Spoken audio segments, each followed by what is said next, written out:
I've said this for several years. I think he has the most unique role in the NFL.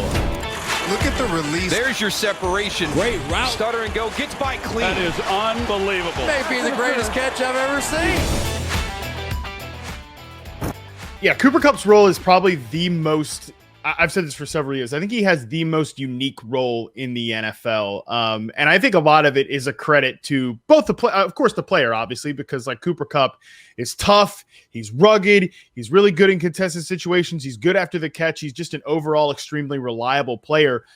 However, all that said, I think the fact that he has made it in the NFL is a big credit to Sean McVay and identifying what this guy does well versus what he does not do well. And let's start off 100%. with what he does not do well. Cooper Kupp has never been good at separating versus man or press coverage.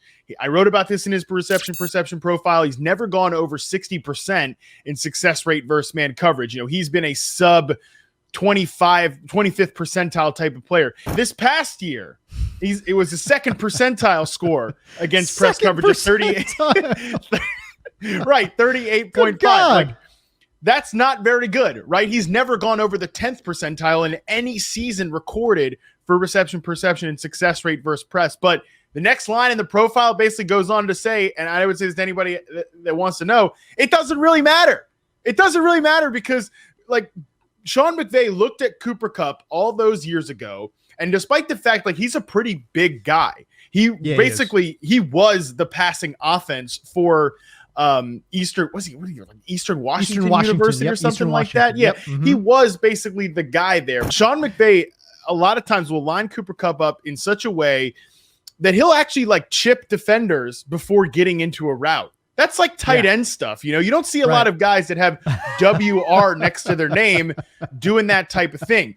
And just to put some actually more hard percentage on this, Cooper Kupp's route rate against man and press from 2020 was the lowest ever recorded in reception perception history. So I'm talking like how often he faced man press coverage. So yeah, he can't beat press. He can't beat man coverage. But it doesn't really matter because he rarely faces those coverages. Even when he actually played more outside last year, those route rates against man and press coverage actually went down because McVay is still finding ways to get him that free release. He's not some great separator against man and press, but he's very smart. He's always had really good success rates against zone coverage, 80th percentile this past year at 82.1%. So it's just a really big testament, I think, to Sean McVay for finding this guy a way to be such an incredibly productive player. Because, like, man, I've said this for a few years as well.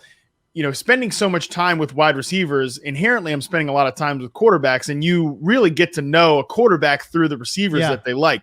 I think you can learn a lot of maybe not so negative or not so good things about Jared Goff for the fact that, like, when Cooper Kupp was not out there for that stretch where he tore his ACL, he basically went a little haywire a couple of years ago because Cooper Kupp and the role that he plays presents so many layups to Jared Goff that when that option was erased, there were some problems for the passer there. And I think that just goes to show the type of player that Cooper Kupp is and the overall reliability. Some of the best hands in the NFL, of course. Of primarily slot receiver guys. And so guys that have seen at least let's say 20 targets as a slot receiver.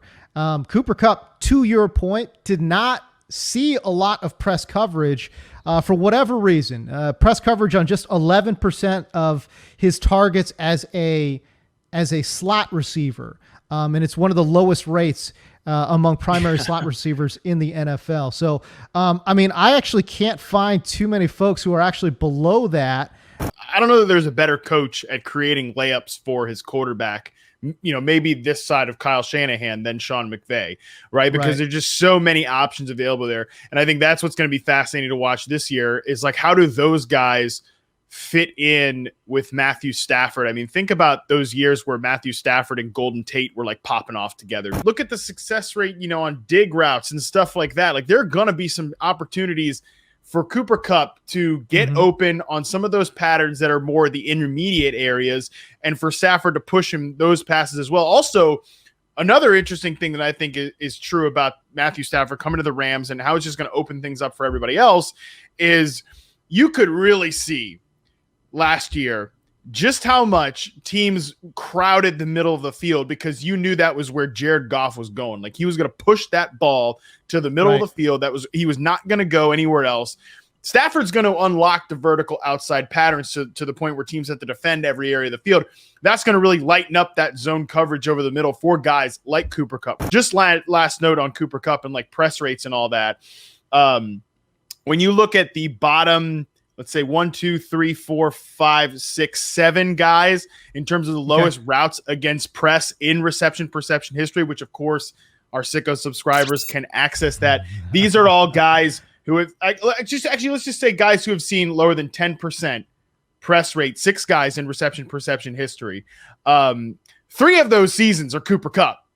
So it's like Cooper Kupp last year, Jordan Matthews in 2014, CeeDee Lamb last year. That's interesting. Robbie Anderson last year, also interesting. Cooper Kupp in 2018, Cooper Kupp in 2019. Like these are all guys, the 6 guys in reception perception history who have gone against press on fewer than 10% of their routes. This guy just has one of the most unique roles in the entire NFL. This offense is just so tough to project because what is Stafford going to bring to the table? I do think you can kind of place him right in that high-end wide receiver 2 territory. I'm excited about him simply because like we do know that he's one of the best touchdown creators in the NFL. Like we know he's a good red zone threat.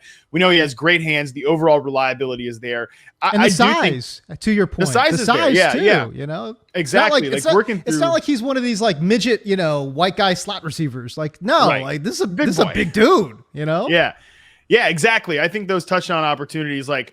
You can scheme open windows in the red zone. And even when you can't scheme an open window in the red zone and in those end zone targets for a guy like Cooper Kupp, he still has the size and physicality to win the jump balls. For whatever reason, Sean McVay has done a really, really good job being able to kind of sort of get these guys a little bit of space and room to operate.